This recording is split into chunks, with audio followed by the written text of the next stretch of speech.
And good evening, everyone. Welcome to Arcane Radio. I'm Sean the Fort Shop Forker. He's Lon Strickler and Butch Witkowski.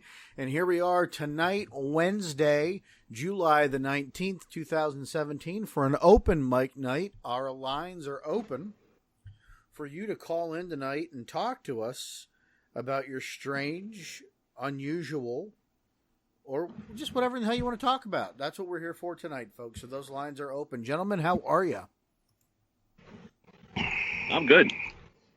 I'm okay. Just okay. Lon, you can't just be okay.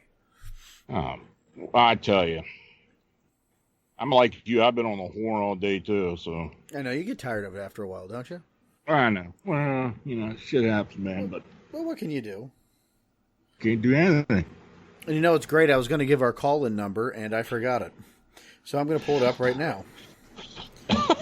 Because I'm so professional. I always forget our. Yeah.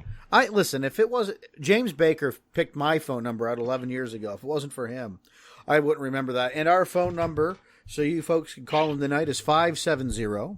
That's a 570-478-0902, and that's now in the chat room. So call in. You don't have to be alone tonight. Call us.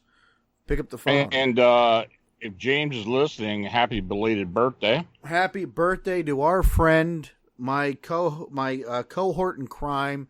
I don't know how he and I aren't doing joint prison sentences, to my good buddy James Baker. 11 years, guys, of mayhem, and couldn't ask for a nicer friend. Yeah, good old James. So what's new? What's been going on? He carries it for both of you. He does. What's been going on? Well, since the last time we met, there has been another report in Chicago. Another one. And this one was made by a Chicago police officer. And it was a fairly good report. I think it's probably the best report that we've received. And this area was an area they call the Auburn Gresham neighborhood of Chicago. This was on West 81st and South Throop Street on June 29th at 11:15 p.m. The police officer and his partner were flagged down by a group of people who were pointing up to the top of an apartment building that was on the corner. They pulled over and they immediately started telling us to look up at the building. Many of the people were very frightened and were very excited about seeing what they had seen. My partner and I looked and see a large creature that was approximately 6 to 6.5 foot tall and very thin. If it had been a human, it would have been what you call emaciated. This thing was standing on top of the building and had what looked like a pair of very large wings that extended out at least 8 to 10 feet from tip to tip. No discernible features. It was just like a dark black shadow with wings.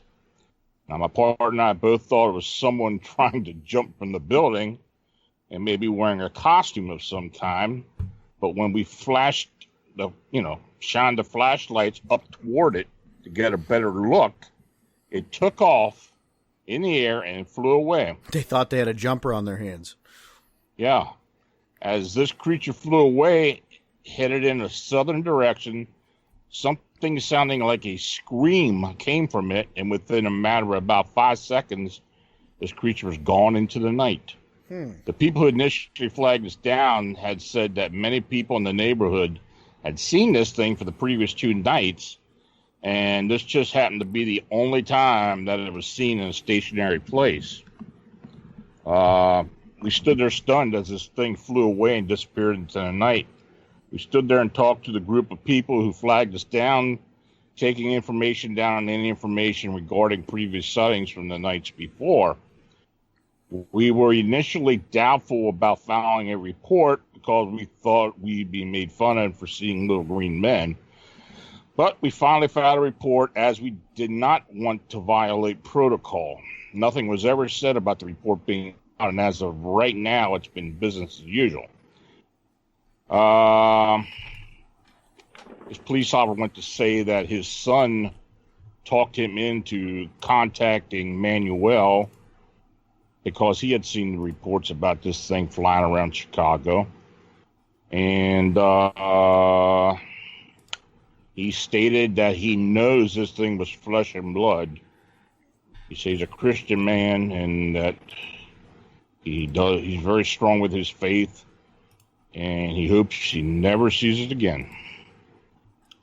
Well, we get that a lot. I kind of paraphrased there. We get that a lot with people. Nobody wants to see these things again, but man, that's kind of an intense sighting. They thought they get a jumper, and it's not a jumper, but I bet you they're like, oh my God, I wish it was a jumper now. Well, yeah, I mean, this horrifying. thing, it freaked them out, and I'm pretty sure that somebody making an inquiry at the Chicago Police Department about getting this report. I'm not holding my breath, but who knows? We might be able to get it. I listened to you on the Into the Fray auxiliary with Shannon LeGros. We recorded that over the weekend, I think. I listened to it. Was it yesterday? I listened to it. Mm-hmm. And, she said she's surprised more people didn't describe it like the Creeper from Jeepers Creepers. Yeah. And I had to say, by God, that's a pretty spot-on kind of classification from it. Maybe I ought to call it the Chicago Creeper now. I don't know. Well, it kind of looks like the Creeper in a way, but, nobody described it like that. The head is so thin. And the body is so thin, too. But, this is the first time now that I remember that we've gotten a sound coming from this thing, like a screech or something like that. And so I don't know. I mean, this is a good report, but we haven't had. Now, it's been 19 days now since we've gotten a report. Or since it's not a report, since it's been seen. So it could have been seen, but it just hasn't been reported. So, Have we looked at a pattern? Have we come up with a pattern? I know Jennifer from the Acrylic Ranch was speaking of a pattern. Have you been able to validate any of that? She took the sightings early on and tried to do a grid with the chronological order of sightings, and it really didn't show much of anything. These sightings all over the city, and it's just, I really don't see a pattern. I don't see any correlation with the witnesses and the sightings. The only thing I believe, now I know there are two of them, because someone did see two of them in one sighting, but I do believe there's at least three of them. I think there's probably three, just because of the descriptions. And I believe one of the earlier sightings, the one in the earlier sightings, is not around now. It's something else that's being seen. Are they associated with each other? I don't know. They may be, may not be. I don't know. But I think the descriptions have become more bat-like as opposed to looking like a moth or like an owl. Is this thing transitioning somehow? Well, that may be possible. Transitioning? And, well, metamorphosis. Wow. What the hell is it going to transition to? Shapeshift. It's already I don't creepy. know. That's just it. I mean, is it it's transforming into something? I don't know. I mean, I've heard of odd things before. This thing's transformed into something else. It wouldn't surprise me, to be honest with you. I don't know. It's put this way. I mean, I am very grateful for the reports we're getting. for one thing, it takes a lot of ass to really start putting yourself out there and put a report out like this. I mean, not a lot of people are cut out to do that. And the fact that we've had 2 reports of police officers says something to me, that people are really seeing something. Now, you know, Shannon asked me the other night, well, you know, about the media contacting me or media reporting on this. I've only heard of 1 report on TV in the Chicago area, and that's it. But quite frankly, and I don't really want a whole lot of media coverage at this point now anyway, because I don't think it's going to help us, because I'm afraid we're going to get a lot of crank reports. So, well, yeah, that's a possibility, but we run that risk with everything, even running it on the blog. You know, there's a chance. That. But, you know, I believe that, I don't know. You know, when you talk to these people, or when you see these reports, there's just something different than somebody just coming right out and saying something, you know, off the top of their heads or what they heard on a news report. Mm-hmm. I mean, if somebody came and sent me a report after hearing something on the news report and they hadn't seen anything, I don't think they're going to be able to send me a report or send Manuel a report that kind of grabs the true essence of what this thing is when people see it. You feel it's missing a true narrative and some emotion behind it. Yeah, I understand what you're saying there. So, I mean, the only thing we can do is wait and see. I mean, is it going to take July off? I don't know. Maybe it's going to take July off and come back sometime. I don't know. Well, probably not. I mean, at the way it's going, it's got a pattern. We'll just, like you said, it's a waiting game. It really, and I know, you know what my frustration is. My frustration is, where's the evidence, right? Sure. We do have I'll have to bring this person. We have someone calling in from the 304 area code, but I can't join them to our call, so I'll have to add them to our call. Hold on, 304. 304, is that one of our friends that we know, Lon? I don't know. That's West Virginia, isn't it? Yeah, it is West Virginia, so that's probably Ray. That's what I'm thinking. So, well, we'll have to do it the old-fashioned way here. Can we do this? You still there with me, guys? Yep. Yeah.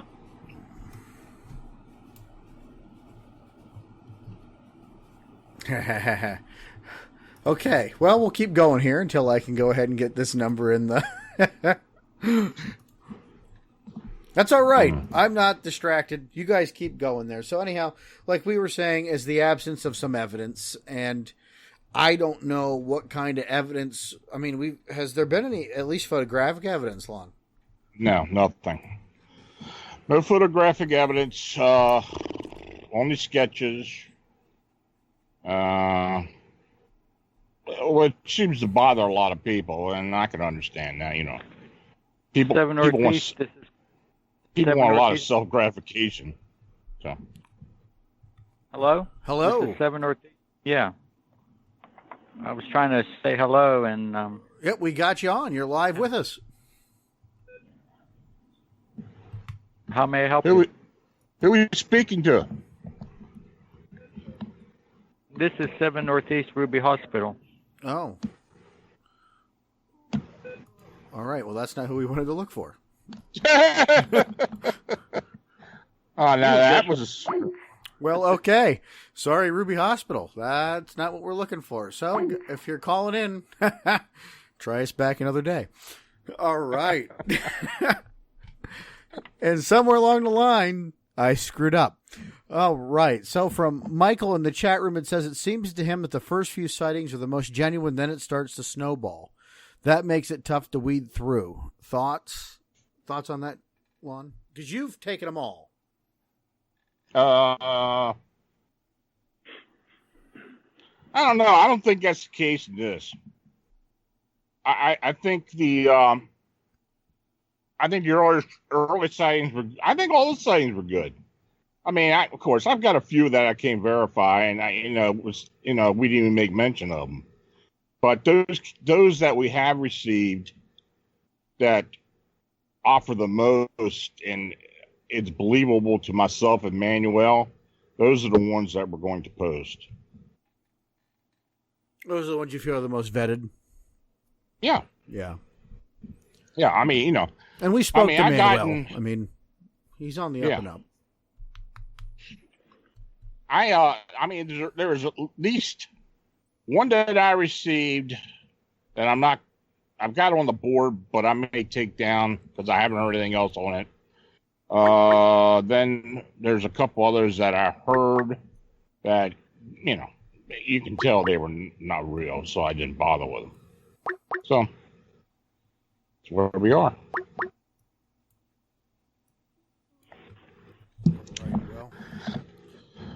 You still there? I'm still here. I got this call. I'm going to try to add to us one more time. This time, it's not going to be me making the wrong phone number as I did the last time, as I now see. We just crank called the hospital. We didn't even mean to. Sorry, folks. Yep, that's what it was. Okay. Here we go. Take two.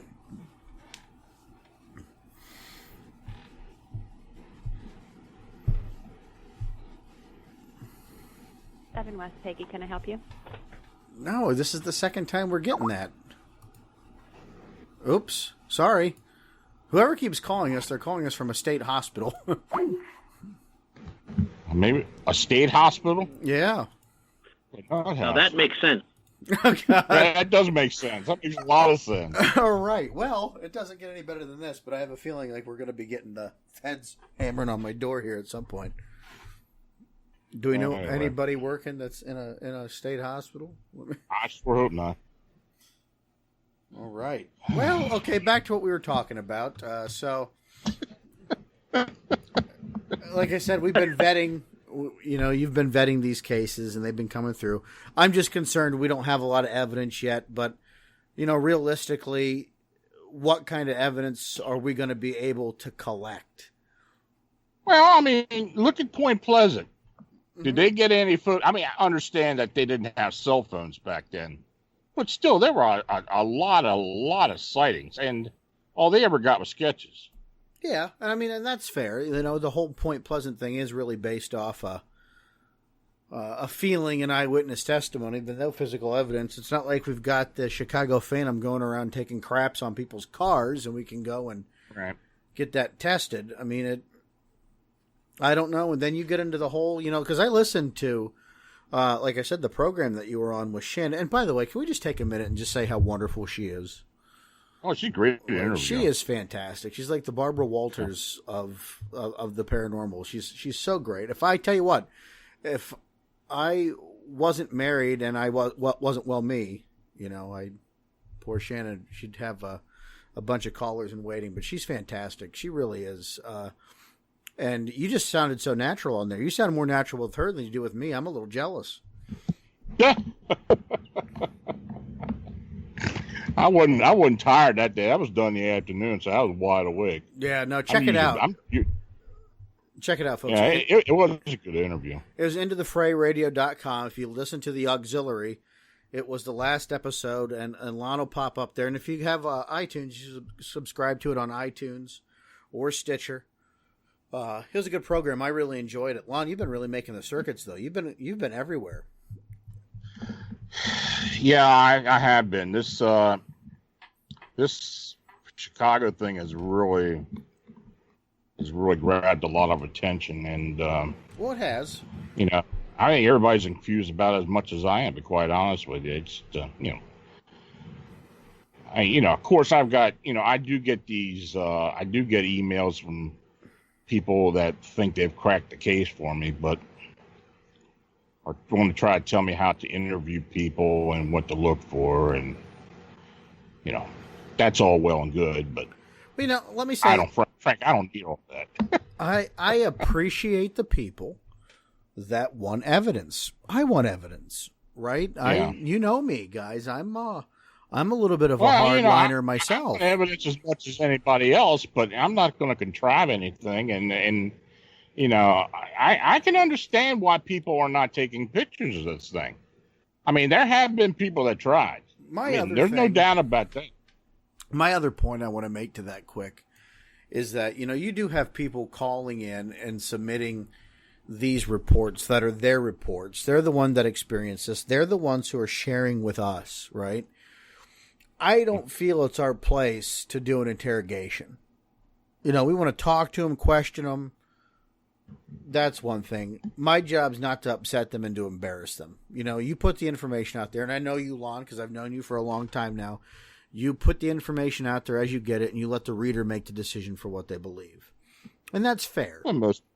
That's fair, right? To me, that's the most humane way to deal with these folks. Nobody's out here to hurt us.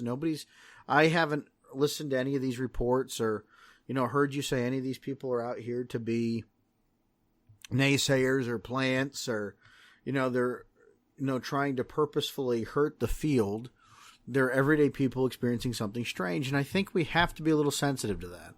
We can't be out there playing good cop, bad cop, law and order with people that are taking their own time to share with us what they're experiencing for little or no.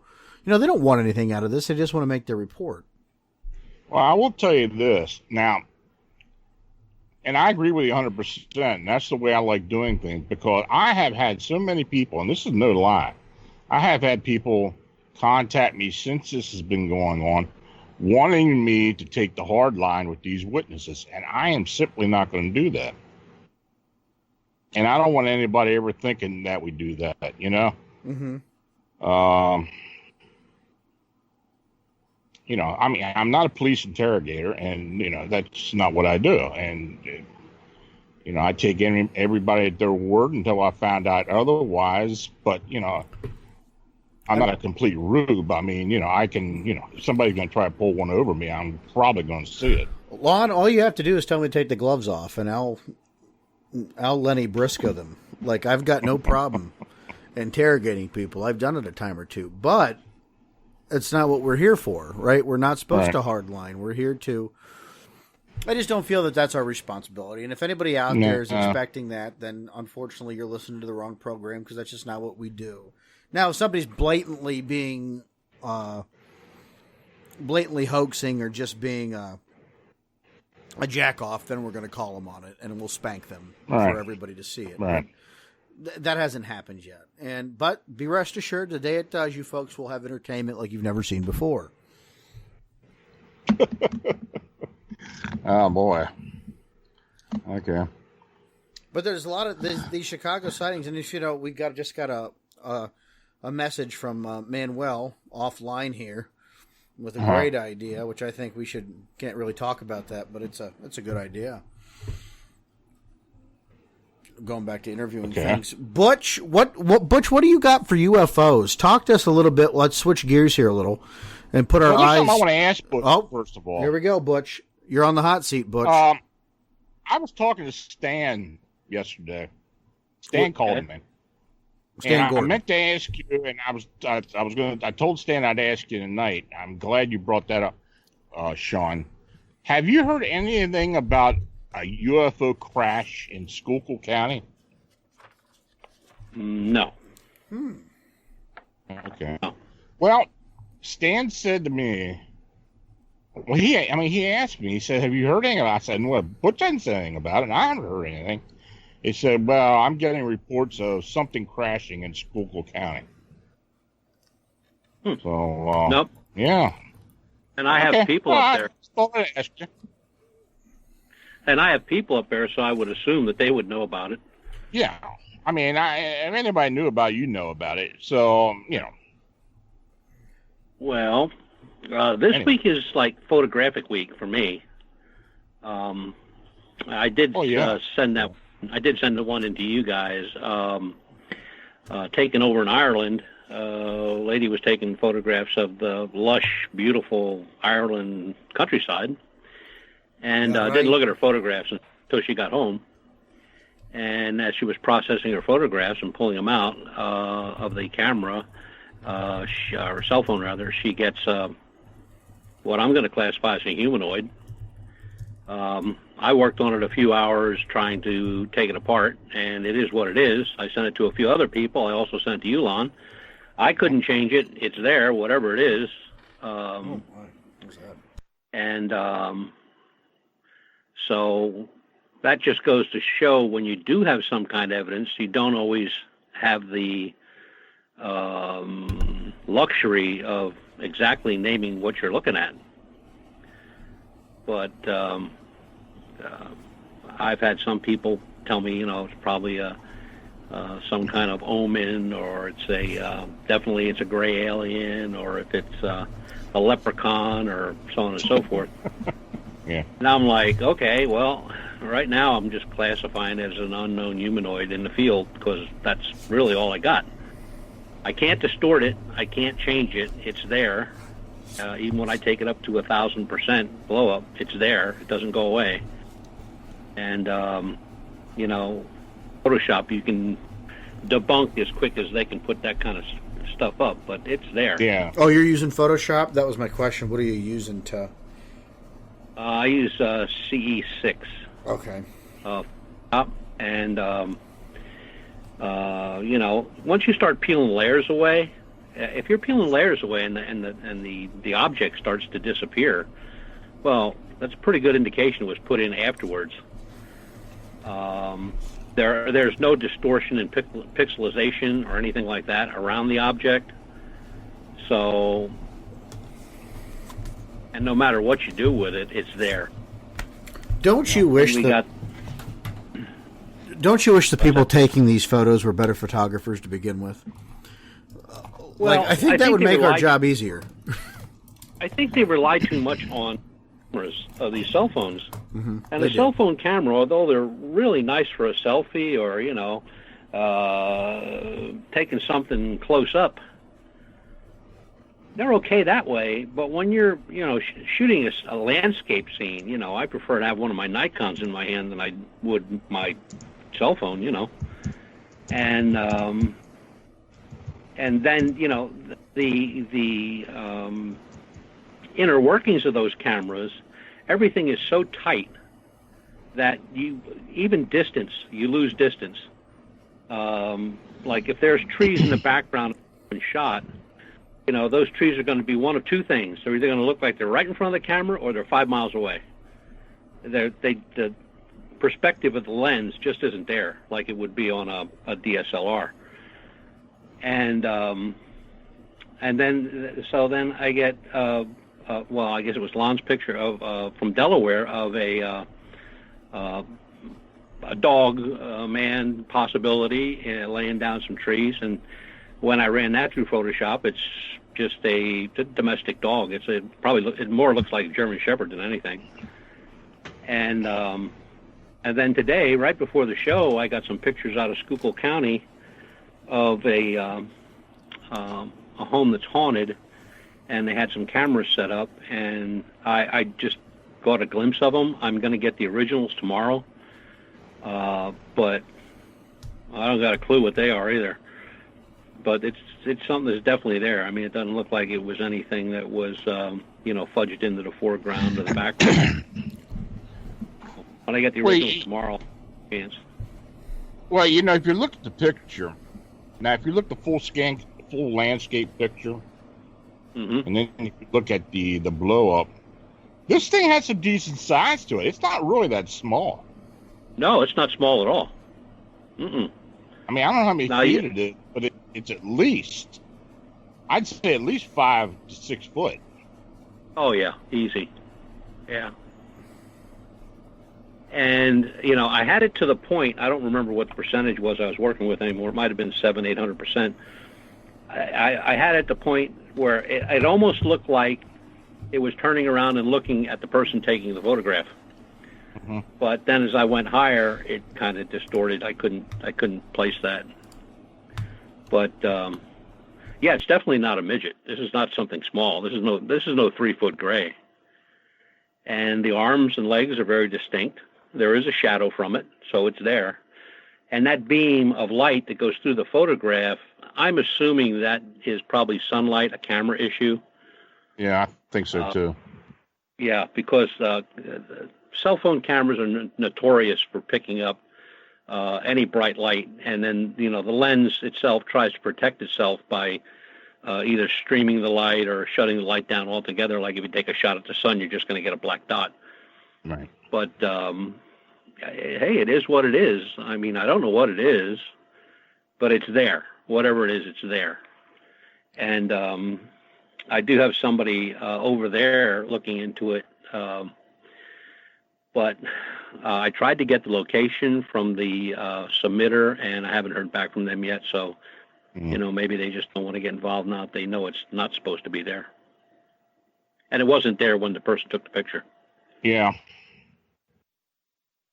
On the same link where I posted that, which was, what day did I post that? The 15th on Saturday. I had also put a picture or an image of something opening up or something appearing in the skies of Chicago. And the first thing I thought, just like Sean told me, well, maybe it was a light reflecting off the window inside the right. Kind of looked like that, didn't it? Like it was little too symmetrical. Yeah, it looked like a lampshade. But I went and looked at it a little further, and I don't think that's what it is. I really don't think that's what it is. I mean, if I knew who the witness was, because this came off MUFON, if I knew who the witness was, then I could make sure they took it inside the hotel room instead of being out on a balcony or anything. But and I don't think it would have been a balcony that high up. The edges and shape just look too. Yeah, they do. They look oblong and they look perfect, too lampshade-ish to me. That's all. Like you said, there's not a whole lot of detail to go off of for it. So that's what I thought when I first seen it. But when I looked at it closer, the surrounding, when you've seen pictures like that, where the backlight, like a light or something behind the glass, behind the person that's reflecting in the glass and gets onto the photo, you normally do get some ambient light or some type of shape around it somewhere. And this just doesn't have that. And I ran through a whole lot of filters, and, I don't see anything. So, I don't know. I mean, I have seen pictures similar to this in the past where people swore something opened up. In fact, they saw it open up from a smaller type of object or opening to a larger opening. Now, you can't tell how large this is. But, yeah, I mean, like you say, it is what it is. So I don't know what it is, but it's interesting. I got another report today that I haven't gotten up on the blog. I'll do it tomorrow. I just got it this evening, but it was a person in Detroit with a USO sighting several years ago. And that's a topic we got to get back into, USOs. Yeah, maybe we'll do that next week. USOs, because there have been a lot of sightings over the years, even official sightings over the years of these UFOs that take a dive, and come out submerged and come out and fly off. That sounds like a good subject for next week. I mean, yes, we haven't got a guest, so yeah, we can do that. And the amount of U.S. sightings, that's increased a lot too. Yes, it has. What's that? The amount of USO sightings has increased a lot over the last. When I had covered a lot of sightings around the Lake Ontario area, and especially around Hamilton and Toronto, because a lot of people. I know several people in Hamilton. In fact, I used to live up there for about 6 months. I lived up there. And those USO sightings are fairly Well, I mean, they're fairly common up there. Now, I don't know, and actually closer towards the, maybe a mile away off the city, off the city shore. So I don't know. I mean, but there have been a lot of sightings over years up there. And in fact, there have been a lot of sightings along the rivers in the Niagara and other rivers that feed in there as well. So I don't know. I had to dig all those up. I'll dig those up for next week. I'm sure you'll dig a few up too. Well, look at Shag Harbor. Shag Harbor is a well-known sighting that was USO. So, yeah, we can talk about that next week. But I think the reference she was making was I made a comment with Shannon about the and I even posted on the blog about possible portals opening up in Lake Michigan. And there have been reports over the years, people seeing, green orbs and such, and craft coming out of the lake in that what they call the Michigan Triangle. So, I mean, is that involved with this? Who knows? Who knows? When I was in Point Pleasant last year at the Mothman Festival, a lady shared her USO report with me, and I'll see if I can dig that up for next week. It was interesting because we had just talked about it not too long ago before I went to Point Pleasant, and it's not a topic I'm too familiar with. And this lady just opens up about the sighting she had in the 70s that she was shaped like a big giant wheel. And I'll see if I can dig that up for next week. I think it's a good topic. I think we have really talked about some good things with that. Now I'm excited. Now I'm thinking about next week. Yeah. And we still have a show going on right now. Well, and another factor of that is, I mean, those manta ray shaped beings or UFOs that I have been digging into for years now. They're always around water. But they're flying at a considerable height, but there's water nearby, either a river or a lake or whatever. Mm-hmm. Are they originating from water? Are they USOs? It's hard to tell. So I'll talk about that. I'll dig that up too. There's a well-known Navy photo of a possible USO that was taken. Well, it wasn't the Navy; it was an actual seaman, but he had taken the picture. I beg your pardon? And it didn't get classified or anything. He had it, and he released it a couple years ago. I had to pull that up too. So, boy, we gotta be careful how we chain words together. What is that? Releasing pictures of it. Never mind. I'm not even going there. Oh. Anyhow. What are you talking about military? Okay. Yeah, Special Victims Unit right here. Just like Butch said midgets. I almost called our website Midgets and Monsters. .com. It's a new spinoff. Sorry for all our little listeners out there. We love you. Each and every one of you. USOs next week. By God. Yeah, well, that's a good subject. So anyway, getting back to what maybe we were talking about. Who knows at this point? We derailed. I posted a story today about UFO landings at U.S. Air Force bases. Did you read it, Butch? Yeah, I did.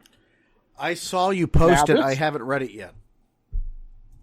Well, you're going to hear it. Anyway, this gentleman sent this in to me, and he wanted to keep quiet.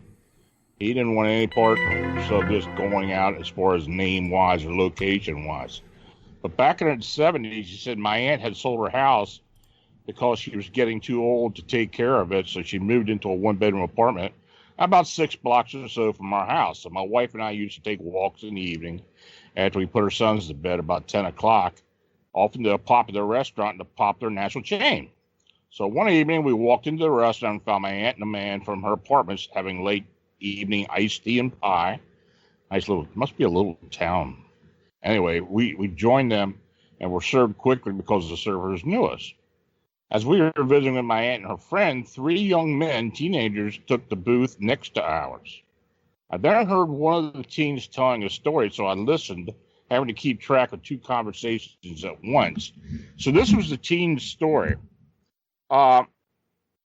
He said that he knew a girl whose dad was stationed at an Air Force base in our state.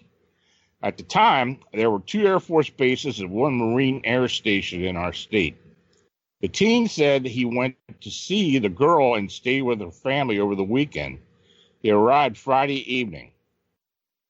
The family had dinner, then he and the girlfriend decided to walk over to the base movie theater and to see what was playing. He said that they saw the movie and were walking back to the family's quarters in the company of many Air Force kids and families who also saw the movie. He said that as they were walking, Air Force Air Police, and he said he thinks that they called them back then. They may actually call them APs yet. I don't know. AP personnel began driving down the base housing streets, ordering the theater goers to the nearest base housing residence. A siren or tone was wailing from somewhere. It seems to me that the order included some kind of spoken code, but I had no idea now what it was. With no resistance, the crowd began moving towards the base houses. When the guy, his friend, and several who had been walking near them came to the house, his girlfriend, without knocking, pushed the door open and they all walked in. He said the members of the household were about the business of pulling window drapes closed. He said the guy said that he had the impression that this was a regular occurrence because the household family was pleasant. The family invited everyone to sit, pulling out some folding chairs, and they were able to accommodate everyone in the group and serving something to drink. Sometime about an hour or so later, the air police again went up and down the streets, giving the all clear, and somewhere the same siren or tone was sounding. What the teen said was that the girl told him that he must not ever tell anyone he knows that he had been involved in what happened. I got to reword that. Like most teenagers, the boy was telling his friends the story. So the girlfriend said that the incident was either a drill or the real thing. She said that the incident was what happened when UFOs land on base property or nearby, and that these matters were common on various Air Force bases. Because I was with my wife and my aunt's friend, I could not involve the teen in any conversation to ask questions. He said, to this day, I have no idea whether the boy is pulling her leg, or whether his girlfriend had just made up a story, or if this is the real Air Force phenomenon. I have never seen the kid again. Well, the writer wants to remain anonymous and wouldn't divulge the location. But, in the past, I've received reports of similar incidents on military bases. I mean, especially Air Force bases. And I looked it up today, and I have a list of 7 Air Force bases in the United States, stateside, that have had reports, or people had made reports or stated something about UFOs landing on base property. Minot Air Force Base, North Dakota. Minot is that in Minot or Minot? I don't know. It's in North Dakota. Minot. Kirkland Air Force Base, New Mexico. McGuire Air Force Base in New Jersey, which is McGuire Fort Dix now. It's joint. Eglin Air Force Base in Florida. MacDill Air Force Base in Florida. Travis Air Force Base in California. And Lackland Air Force Base in Texas. And I've also received similar reports of activity near other military bases. And, of course, Butch probably knows of other sightings, too, around Fort Campbell, which is Kentucky and Tennessee, and also Fort Knox in Kentucky. Also Holloman Air Force Base in New Mexico. Well, Holloman is where they're supposed to have kept the aliens and had the meetings and all that. There's a lot of stuff. I've never received a report from there, but I am aware of the stuff that happened at Holloman. And, of course, there's the well-known incident that happened back in 78 at Fort Dix and McGuire. So these things do happen. But I thought it was an interesting story. So, I mean, what do you think about it? Oh, I think a lot more happens than we're ever going to know. But, I mean, Minot, I think Minot was probably the best documented. Yeah, that's right. They did have an incident in Minot that is well known, which is the shutdown of the missile systems. Right. And Minot has always been, to me, one of the best reported cases of a craft or crafts over a military base. And it's never been disputed by the government, which is very strange. Well, this is all new to me. I'm not too familiar with UFOs and Air Force bases, but this is definitely weird. Like, well, no real classification or justification by the military. They don't report on this? No. It's just like when they have Bigfoots. Just like when they have Bigfoot encounters on base. I mean, up in, what's the name of the base up in Washington again, Butch? Oh, thank you. Yeah, I know. I can't remember either. There is a, and I think it's an Air Force base, but I'm not quite sure. Anyway, there is a base up in the state of Washington that has had Bigfoot drills for years. And I've received stories of all kinds of weird stuff. Well, I've also got reports up in Canada, too. Real quick, Junior wants to know what happened in 78 at Fort Dix. Oh, God. Well, let me pull it up here. This was January 18th, 1978, Fort Dix McGuire Air Force Base. It was the primary witness in the case. His name was Jeffrey Morse, and he had been working as security police at McGuire when he was notified by UFO activity over Fort Dix Army Base. Now, Morse alleged that he had heard that a non-human entity had been shot, and he later witnessed the dead body of the entity lying on the ground in an unused runway on McGuire. A primary witness in the case, Jeffrey Morse, alleged that he had been working as a security police officer at McGuire at 3 o'clock in the morning on January 18, 1978, when he was notified about UFO activity over Fort Dix. And, he had heard about the non-human entity being shot. He said the scene was actually cordoned off and the body was crated and flown to Wright-Patterson for examination. Now, he made that. That's the statement he made. Morse himself, 2 days after the shooting incident, was allegedly summoned to Wright-Patterson and interrogated about the event. He was warned to keep quiet and shortly thereafter was transferred to Okinawa. Now, this report, I think this report came into... did Leo Sprinkle do that report, Butch?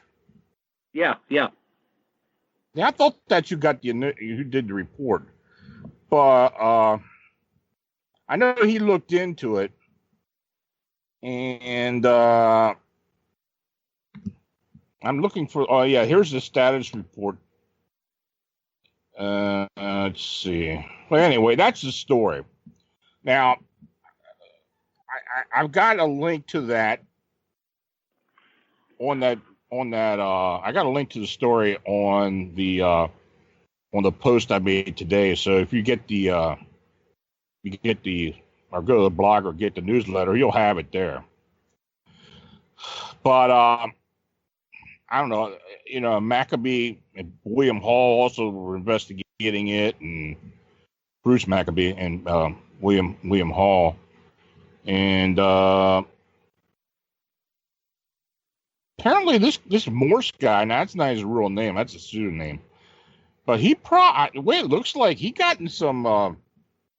He was detained a lot of different places while this thing was being investigated. So I don't know if the Army was trying to keep him quiet or what the deal was. Of course, the Air Force did the investigation.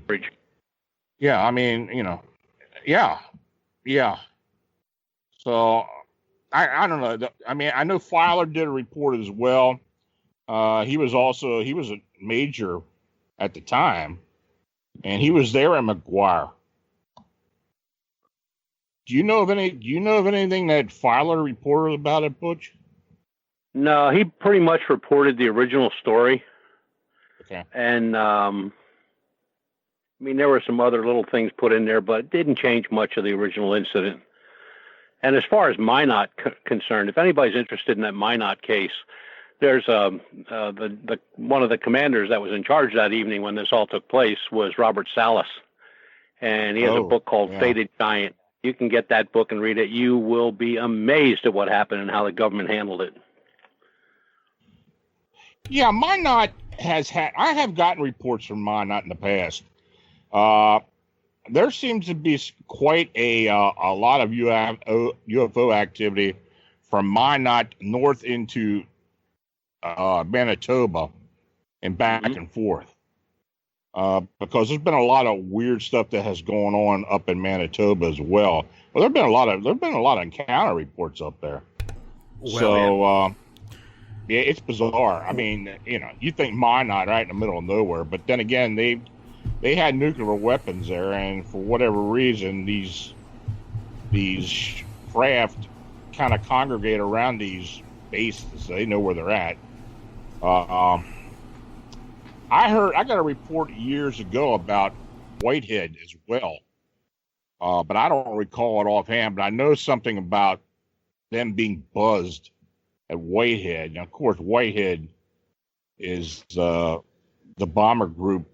Well, the old bomber group my dad used to be with, and the same bomber group that was at Roswell as well, the 509th.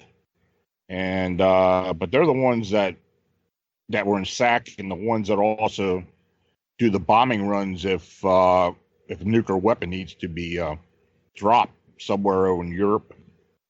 So well, how about we transition from the dropping of nuclear weapons to the dropping of unidentified flying sausage?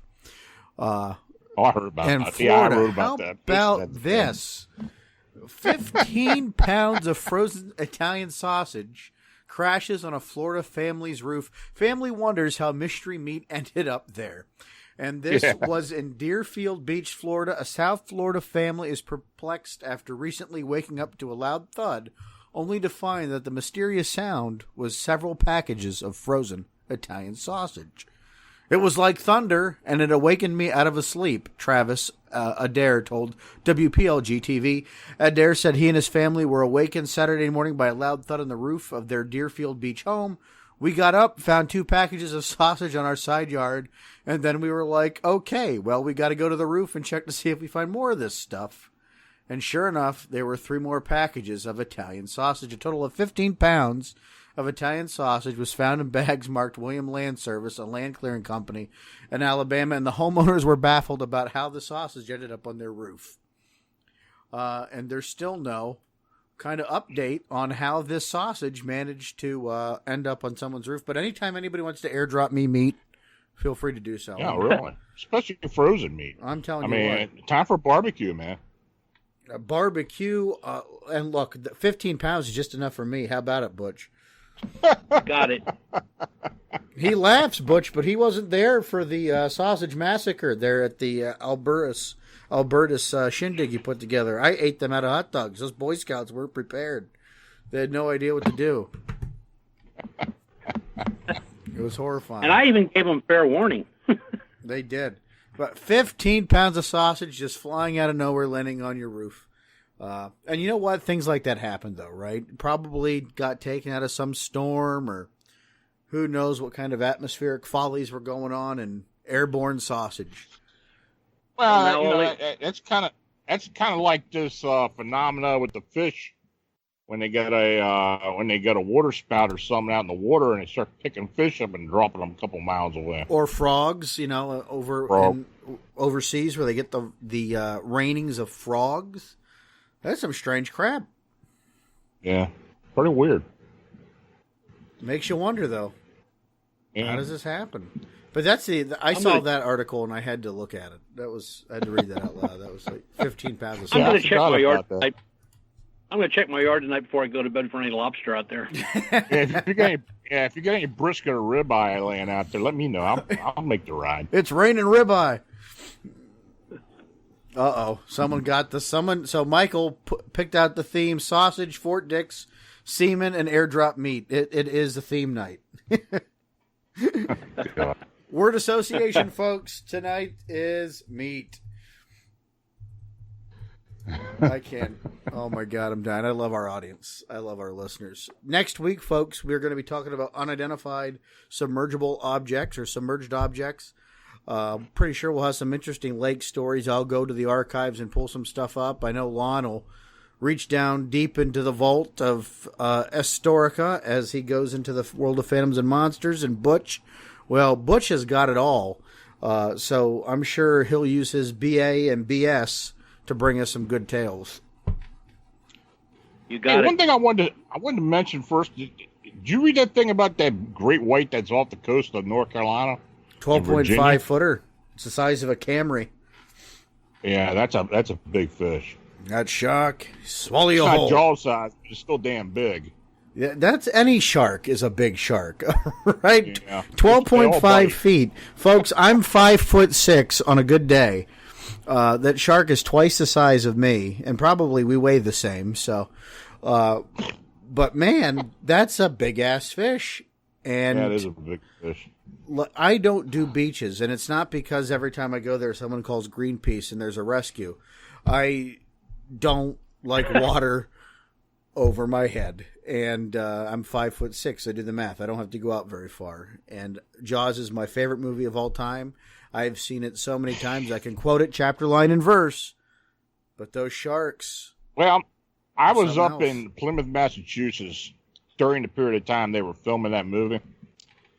And the guy I was staying with, he took me out of Hyannis Point, which is there used to be a nuclear plant there on the point, and you can look over the ridge. Well, as we were looking out in the water, we saw this big shadow coming across down below, and I actually thought it was a whale, a small whale or a right whale or something like that. He said, "Oh no, that's a great white. That thing must have been at least 10 foot." Now, there are great whites up there. So, I mean, the fact that the meat was shot not far from there, I attest there are great whites up there. Show me the way to go home. Well, I have this thing about if you enter the water, you enter the food chain. Yeah, really.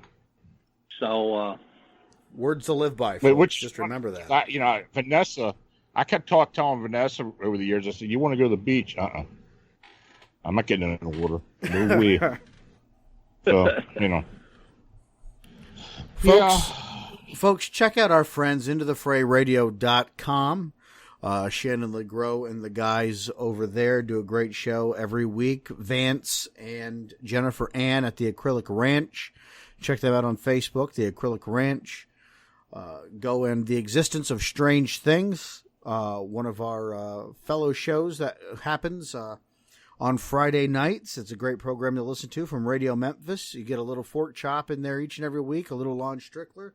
Butch can be heard oftentimes on Spaced Out Radio. Lots of ways you can hear us and hear our friends. And for questions, comments, concerns, you can always email us, arcaneradio.com or arcaneradioshow@gmail.com. As always, I'm Sean, the Fort Chop Forker. He's Lon Strickler. That's Butch Witkowski.